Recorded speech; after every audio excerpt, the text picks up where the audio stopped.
Azizlar,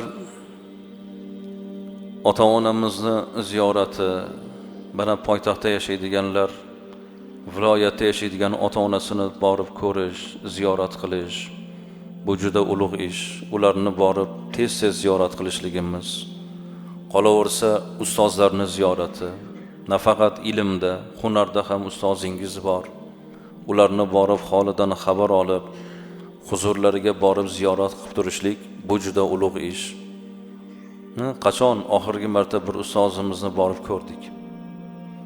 Ustoz, bugun men sizni ko'rgani keluvdim, ziyoratingizga keldim deb bir hadiya olib, yegulik olib, meva olib, qavmi qarindoshini borib holidan, ziyoratidan xabar olish. Qachon mana yigitlar, opajon bugun men sizni ko'rgani keldim, sog'inib ketdim. Tog'a sizni men bir kun ko'rgani keldim, amma sizni bugun men bir ko'rgani keldim. Odam maza qilish kerak. Alloh rahmat qilsin, bir ustozimiz bo'lardilar. Zokirjon domla o'tib ketdilar. Qabrlari nurga to'lsin.